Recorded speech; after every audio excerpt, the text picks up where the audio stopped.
अस्सलामुअलैकुम and welcome back to my channel. I hope कि आप सब लोग बिल्कुल ठीक होंगे। तो जनाब, आज की वीडियो का टॉपिक है कि रमज़ान शुरू होने से पहले वो कौन से ऐसे ज़रूरी काम हैं जो हमें कर लेने चाहिए, या फिर वो सब काम जो पहले कर लेने से हमें रोज़ों में आसानी हो जाएगी और हमारा फोकस जो है ना वो असल मकसद की तरफ होगा। मैंने जो चेकलिस्ट बनाई है रमज़ान के लिए, उसमें 10 ऐसे काम हैं जो कि मैं बारी बारी आपके साथ शेयर करूँगी। तो सबसे पहले तो है फ्रिज की क्लीनिंग। और ये इसलिए ज़्यादा ज़रूरी है क्योंकि फ्रिज को अगर काफ़ी टाइम से क्लीन ना किया हो, या फिर कोई फूड आइटम उसमें बहुत टाइम से रखा हो, तो उसमें जो जर्म्स होते हैं ना वो मल्टीप्लाई हो जाते हैं और वो हमारी हेल्थ के लिए बहुत डेंजरस हो सकते हैं। तो रमज़ान में वैसे भी हमें स्टमक से रिलेटेड काफ़ी ज़्यादा इश्यूज़ भी होते हैं। तो मेक श्योर आप रमज़ान स्टार्ट होने से पहले अपने फ्रिज को डीप क्लीन कर लें। वैसे भी रमज़ान स्टार्ट होने से पहले हम सभी लोग ग्रॉसरीज करते हैं, और एक बार जब रोज़े स्टार्ट हो जाते हैं तो उनकी बरकत से हमारा फ्रिज पे खाली नहीं होता। तो अच्छा है कि रोज़े स्टार्ट होने से पहले हम अपने फ्रिज को क्लीन कर लें, और जब हम ग्रॉसरीज करें तो उसके लिए स्पेस भी हो और अच्छे से हर चीज़ हमारी ऑर्गेनाइज्ड हो फ्रिज में। मैंने भी यहाँ पे अपने फ्रिज को क्लीन कर लिया था। इन चीज़ों में इतना टाइम नहीं लगता, बस ये है कि कभी हम लेज़ी हो जाते हैं। तो फ्रिज के साथ साथ फ्रीज़र को भी क्लीन कर लें, ताकि जो भी चीज़ें आप रमज़ान के लिए फ्रीज़ करें वो तरतीब से रखें और आगे जाके आपको आसानी हो। इसी तरह से अगर हम पूरे घर को ही एक बार डीप क्लीन कर लें रमज़ान से पहले, तो रोज़ों में फिर काफ़ी आसानी हो जाएगी, हमारा काम बहुत कम हो जाएगा। इवन कि अगर आपके पास कोई हेल्पर्स आती हैं काम करने के लिए, तो आप उन्हीं से ही डीप क्लीन करवा लें, ताकि रोज़ों में उन पे भी ज़्यादा बर्डन ना हो। क्योंकि एक बार जब किसी जगह की डीप क्लीनिंग हो जाती है ना, तो वहाँ की सफाई फिर काफ़ी आसान हो जाती है। तो सेटिंग चेंज करनी हो किसी रूम की, होता है ना, ईद से पहले हमने कुछ चेंजिंग्स करनी होती हैं, तो ये बेस्ट टाइम है। रमज़ान से पहले आप ये सारे काम कर लें। मैंने भी अपनी रूम की सेटिंग चेंज करनी थी, तो अल्हम्दुलिल्लाह हमने कर लिया अभी। अब हम चलते हैं थर्ड पॉइंट की तरफ, जो कि है ईद की शॉपिंग। वैसे हमारे यहाँ कोई 80% लोग ना ईद की शॉपिंग आखिरी अशरे में करते हैं। तो एक तो इतना कीमती टाइम वेस्ट करते हैं, और पैसे भी ज़्यादा लगते हैं, चीज़ें भी उतनी अच्छी नहीं मिलती, क्योंकि ज़्यादा जो अच्छी चीज़ें होती हैं वो पहले ही सेल हो चुकी होती हैं। कभी साइज़ नहीं मिल रहे होते, बस मजबूरी में ही शॉपिंग हो रही होती है। अगर रेडीमेड लें तो बहुत एक्सपेंसिव मिलते हैं, अगर टेलर्स के पास जाएँ तो उनके पास टाइम नहीं होता, तो वो टेंशन अलग होती है। तो इन सब चीज़ों से बचने के लिए अच्छा नहीं है कि हम रमज़ान से पहले ही अपनी शॉपिंग जो है वो कंप्लीट कर लें। कपड़े, जूते, जो भी चीज़ें ख़रीदनी हैं वो पहले से ही ख़रीद के रख लें, ताकि हमारे लिए आसानी हो, पैसे भी कम लगें, चीज़ें भी हमें अच्छी मिलें, और सबसे इम्पॉर्टेंट ये कि हमारा जो असल मकसद है रमज़ान का, उसकी तरफ हम फ़ोकस कर सकें। मुझे तो इस बार ज़रूरत ही नहीं है कपड़े ख़रीदने की, क्योंकि पाकिस्तान से जब हम लोग आ रहे थे ना तो इतने गिफ्ट्स मिले थे। तो बच्चों के भी कपड़े हैं और मेरे भी हैं। मैं सोच रही हूँ कि ये वाला ड्रेस पहन लूँ। एक और ऑप्शन भी है, वो जो ऑरेंज वाला मैंने आपको दिखा था। तो आप लोग बताइएगा कमेंट सेक्शन में कौन सा ड्रेस पहनूँ मैं इस ईद पे। आयतल के लिए तो ये पीच कलर का ड्रेस फाइनल किया हमने, और अमान और अली के लिए ब्लैक कलर की शलवार कमीज़ें हैं। दोनों सेम ही हैं, बस साइज़ डिफरेंट हैं। तो ये हो गया। इसके बाद हम चलते हैं नेक्स्ट पॉइंट की तरफ। आजकल के पेरेंट्स वैसे तो अपने बच्चों का बहुत ख़्याल रखते हैं, उनके कपड़ों का, उनके खाने-पीने का, उनकी स्टडीज़ का। लेकिन एक चीज़ जो सबसे ज़्यादा इम्पोर्टेंट है, उसके बारे में हम उतनी एफ़र्ट नहीं करते जितनी हमें करनी चाहिए। और वो है बच्चों का अपने रब के साथ कनेक्शन बनाना, उनको दीन के रास्ते पे चलाना। शायद इसलिए कि हम खुद अपने दीन से इतने दूर हो गए हैं कि हमें ये चीज़ बहुत मुश्किल लगती है, तो हम सोचते भी नहीं हैं कभी तो इसके बारे में। रमज़ान का महीना शायद अल्लाह ताला ने इसीलिए ही बनाया है कि हम इस दुनिया की कशिश में जो अपने असल मकसद को भूल बैठे हैं ना, उसकी तरफ वापस जा सकें। हर नेकी के बदले 70 गुना ज़्यादा सवाब मिलेगा। ये चीज़ जिस तरह से हमें अट्रैक्ट करती है ना, बच्चों को भी उतना ही ज़्यादा अट्रैक्ट करती है। तो उनके लिए कोई ना कोई ऐसी एक्टिविटीज़ ज़रूर रखें, जिनसे वो अट्रैक्ट होकर ना रमज़ान में ज़्यादा से ज़्यादा अपने दीन को प्रैक्टिस कर सकें। मैं भी आजकल बच्चों के लिए ना कुछ इस तरह की एक्टिविटीज़ प्लान कर रही हूँ, जिनसे वो खुशी-खुशी फिर रमज़ान में इन सब चीज़ों को प्रैक्टिस कर सकें। तो अल्लाह ताला को बस हमारा ये कोशिश करना ही पसंद है, बाकी जिसको वो तौफ़ीक देता है उसको अपने करीब कर लेता है। बस हमने ये कोशिश करना नहीं छोड़ना, अपने लिए भी और अपने बच्चों के लिए भी।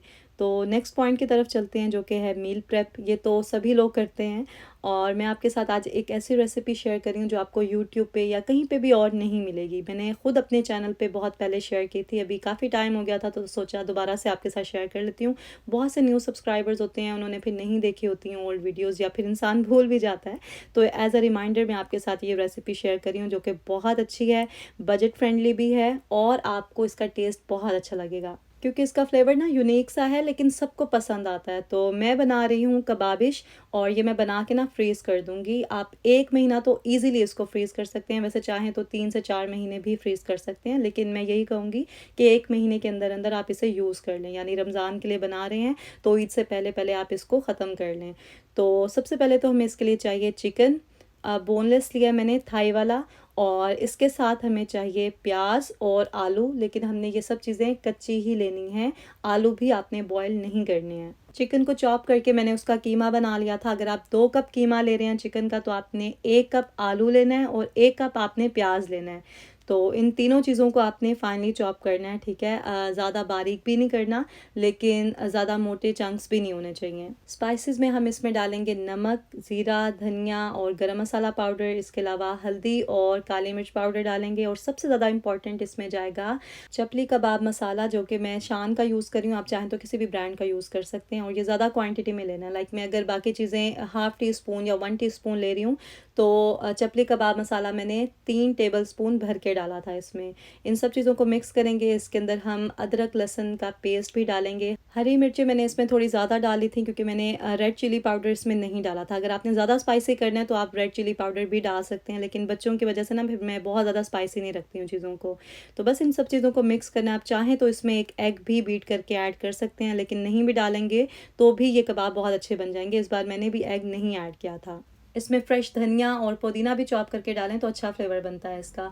तो बस इसे आपने शैलो फ्राई करना है, और आप इसे एज़ इट इज़ भी खा सकते हैं राइस के साथ या नान और चटनी के साथ, या फिर आप इसका कबाब वाला सालन भी बना सकते हैं। इसको फ्रीज़ करके रख दें, और जब आपने सालन बनाना हो, ग्रेवी बनाएं और उसमें ये ऐड कर दें। मील प्रेप करने से तो बहुत आसानी हो जाती है रमज़ान में। मैं हर साल करती हूँ, इस बार थोड़ा लेट हो गया, लेकिन आहिस्ता-आहिस्ता मैं कर रही हूँ और इंशाल्लाह जल्दी आपके साथ वो वीडियो भी शेयर करूँगी। तो नेक्स्ट पॉइंट की तरफ चलते हैं, जो कि है किचन की डीप क्लीनिंग और ऑर्गेनाइज़ेशन। ये इसलिए ज़्यादा ज़रूरी है क्योंकि किचन हमारा बहुत ज़्यादा यूज़ होता है, सहरी में भी, इफ्तार में भी। और ये दोनों टाइम ऐसे होते हैं जब हमें जल्दी होती है, और जल्दी-जल्दी में ना फिर चीज़ें नहीं मिल रही होती, तो सारा मेस अप हो जाता है। तो कन्वीनियंस के लिए जो है ना, आप हर चीज़ को ऑर्गेनाइज़ करके रखें, डीप क्लीन कर लें किचन को, तो आगे बहुत आसानी हो जाती है फिर।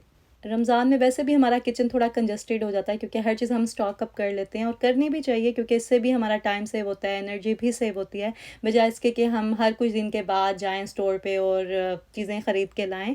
अच्छा है कि रमज़ान से पहले ही कुछ चीज़ें हम बल्क में लेके रख लें, जो हमें पता है कि यूज़ होनी है। जैसे आटा, चावल, दालें, बेसन, रूह अफ़ज़ा या इस तरह के कोई मशरूबात जो आप यूज़ करते हैं, और वो सभी चीज़ें जो आप रमज़ान में ज़्यादा यूज़ करते हैं, वो ज़्यादा क्वांटिटी में लेके रख लें, ताकि बार-बार आपको ना जाना पड़े। कुछ जगहों पे तो रमज़ान में चीज़ों की प्राइसेस भी हाई हो जाती हैं, तो वो चीज़ें जो ज़्यादा डिमांड में होती हैं और शॉर्ट हो जाती हैं, वो आप पहले से ही स्टॉक अप कर लें, ताकि आपको कम प्राइस में ज़्यादा अच्छी क्वालिटी की चीज़ें मिलें। ड्राई ग्रॉसरीज़ तो आप इज़िली कहीं भी स्टोर कर सकते हैं। इसके अलावा कुछ चीज़ें फ्रेश भी आप आसानी से स्टोर कर सकते हैं। जैसे लेमन की डिमांड बहुत बढ़ जाती है रमज़ान में, मैंने सुना है कि प्राइस भी हाई हो जाती है, और वो जूसी भी नहीं होते, इतनी अच्छी क्वालिटी के नहीं मिलते। तो आप रमज़ान से पहले बल्क में ले लें, और कुछ तो आप लेमन जूस निकाल के तो उस तरह से फ्रीज़ कर सकते हैं आइस मेकर में। इसके अलावा आप फ्रेश लेमन भी ना अगर जार में पानी डाल के डाल दें और फ्रिज में उस जार को रख दें, तो वो भी बहुत दिन तक एज़ इट इज़ रहेंगे। एनीवेज़, अब हम चलते हैं नेक्स्ट पॉइंट की तरफ, जो कि है होम मेंटेनेंस।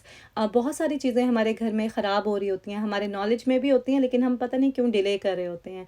तो रमज़ान शुरू होने से पहले आप उन सब चीज़ों को फ़िक्स कर लें, और वो सभी काम जिनमें ज़्यादा एफ़र्ट लगती है ना, वो आप कोशिश करें कि रमज़ान से पहले कर लें, क्योंकि पहले कर लेंगे तो 1 महीना आपका आराम से गुज़र ही जाएगा। बाकी के मामलात आप फिर रमज़ान के बाद भी देख सकते हैं। तो हमारा जो फ्रंट लॉन है, वहाँ पे कुछ चीज़ों को तवज्जो चाहिए थी, और मेरे हस्बैंड वही सब कुछ फ़िक्स कर रहे थे। यहाँ पे प्लांट्स को ना प्रोटेक्ट करने के लिए बहुत सारी चीज़ें मिलती हैं। गर्मी से, सर्दी से, इन सब चीज़ों को हम प्रोटेक्ट करते हैं। इसके अलावा ये जो जगह-जगह पे होता है ना, घास निकल आता है और डिफ़रेंट डिफ़रेंट तरह की चीज़ें निकल आती हैं रोड के बीच में भी, तो उसको ख़त्म करने के लिए भी यहाँ पे स्प्रे मिलते हैं। तो यही सब चीज़ें जो हैं, ये मेरे हस्बैंड कर रहे थे। हमारे घर की आउटडोर मेंटेनेंस तो हो गई, लेकिन इनडोर अभी काफ़ी काम है करने वाला, तो वो भी आहिस्ता-आहिस्ता हम कर लेंगे। अभी कुछ दिन बाकी हैं रमज़ान में। और एक और इम्पॉर्टेंट काम जो कि हम अक्सर इग्नोर कर देते हैं, वो है हमारी हेल्थ, और हेल्थ से रिलेटेड हमारी जो अपॉइंटमेंट्स होती हैं, जो डॉक्टर विज़िट होते हैं, वो हम या तो डिले कर देते हैं, और या फिर हम स्किप कर देते हैं, जो कि बहुत ही गलत है। तो आपको कोई भी हेल्थ इशू है या फिर कोई चेंजेस फ़ील हो रहे हैं आपको अपनी बॉडी में, तो ज़रूर जाएँ डॉक्टर के पास और अपना चेकअप करवाएँ, अपने ब्लड टेस्ट करवाएँ। और बहुत सी ऐसी चीज़ें होती हैं जो रोज़े में करवाना ऑकवर्ड लगता है हमें, तो वो सब आप पहले ही करवा लें, बजाय इसके कि आप उसको स्किप कर दें रमज़ान में। मैं भी अभी आई थी अली को लेके, यहाँ पे डेंटिस्ट अपॉइंटमेंट थी इसकी। तो ये थे वो सारे पॉइंट्स जो मैंने अपनी चेक लिस्ट में लिखे थे। इसके अलावा एक चीज़ जो बहुत ज़्यादा इंपॉर्टेंट है, वो ये कि रमज़ान से पहले आप अपने दिल को भी प्योर करने की कोशिश करें हर तरह की बुराई से। स्पेशली आपके रिलेटिव्स में किसी के साथ अनबन चल रही है आपकी, तो आप खुद उसको ख़त्म करने की कोशिश करें, क्योंकि अल्लाह ताला को ना सिला रहमी बहुत पसंद है। और जब हम अल्लाह के लिए कोई काम करते हैं ना, तो वो हमारे लिए करना आसान हो जाता है। तो इसी मैसेज के साथ आज का व्लॉग मैं एंड कर रही हूँ। आई होप कि आपको इससे हेल्प हुई होगी। अगर आपको कोई भी बात अच्छी लगी हो तो वीडियो को लाइक ज़रूर करें। अपना ख्याल रखें। फिर मिलूंगी। अल्लाह हाफिज़।